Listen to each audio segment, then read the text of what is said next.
Well, we had had a lot of conversations among a group of people who were informally the board, and most notably Judy Newhoff and Judy Henneberger and Father Duca and me about having our own place.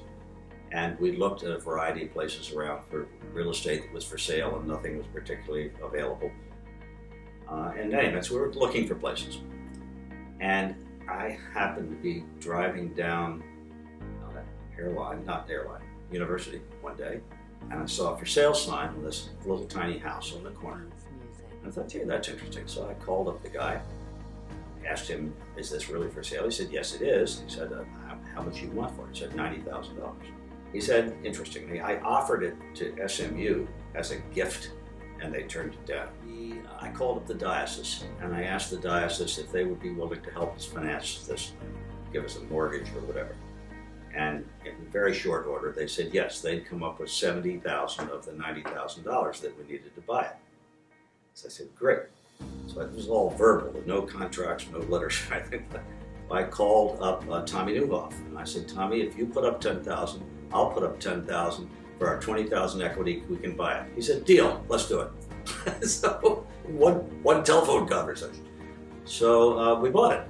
Father Duca moved in and made this his home, and he turned the back den into a little chapel so we could have services there.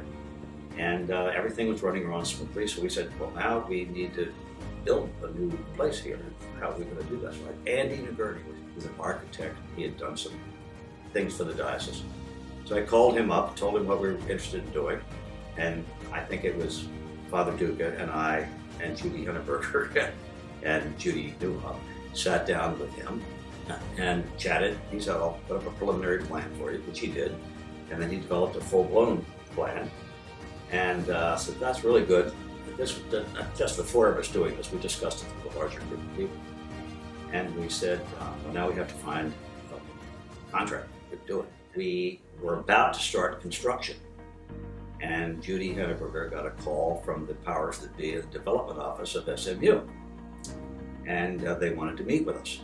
And they said, we'd like to talk about a swap of property. We'd like to have your property.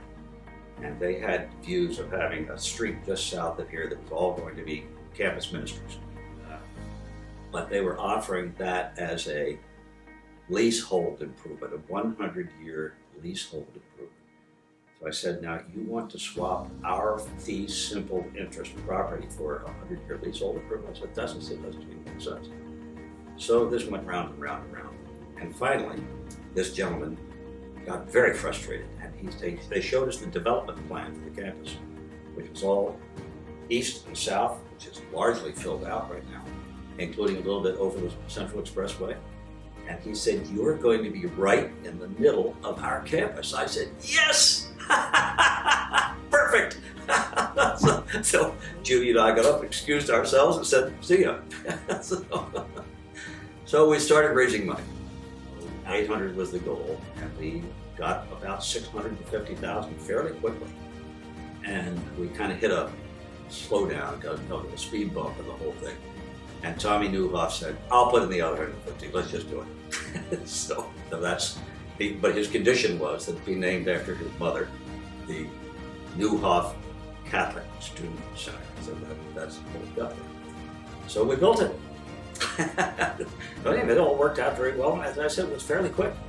It didn't take a huge long time.